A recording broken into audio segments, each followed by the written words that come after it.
Back to our top story, the final Democratic debate before Super Tuesday. Some pointed and at times very personal confrontations on the stage in Charleston tonight.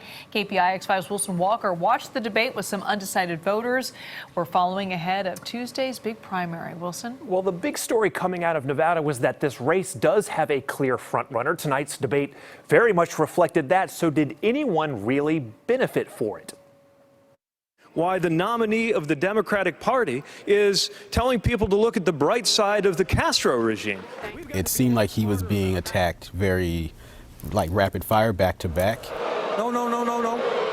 Obvious criticisms of his radical ideals or his perceived radical ideas and some of his track record in the past. We watched tonight's debate with 3 of our undecided voters. They all agreed that the headline was the front runner under attack. And then there was Elizabeth Warren's pointed attack on Michael Bloomberg over his non-disclosure agreements. Warren's performance, aside from just attacking Bloomberg, left a little bit, more to be desired in terms of to distance herself or to make herself more unique in the face of Sanders' track record.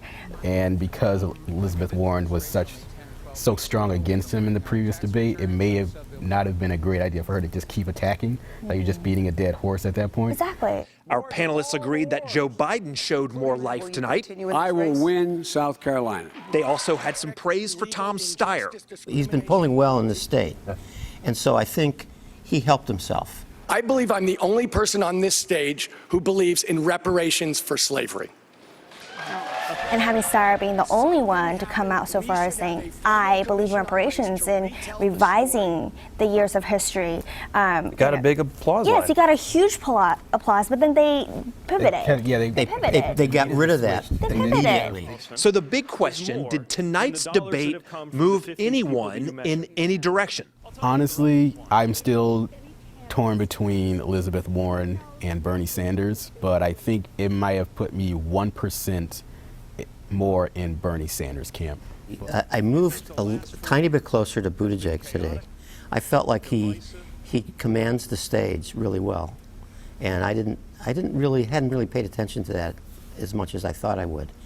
All right, one more thing our panel agreed on. They all wanted to hear questions and answers about the coronavirus, and they were a little puzzled as to why that issue did not come up until the back end of the debate. A reminder that external events can very quickly change the course of a campaign, so add that to the stew that we are all watching right now ahead of Tuesday.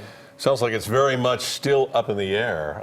You have a couple of candidates who are trending one way or the other, but a large part of the Democratic Party and a lot of independents are still undecided. I think we had the number was 20-something% last week, maybe, with a sort of undecided number for the state of California. And so I think a lot of people this weekend will be sitting down with that ballot. Wide open. And think about it. And it feels like sometimes with voters that we speak to, it's sort of 2 questions. It's like, well, which candidate do you like the best?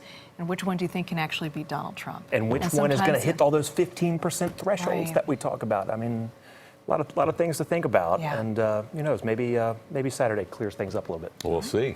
Thank you, Wilson. Exactly 1 week from the California primary. For details on new polling places that just opened in Santa Clara County, you can head to the special section on our website, kpix.com/campaign2020.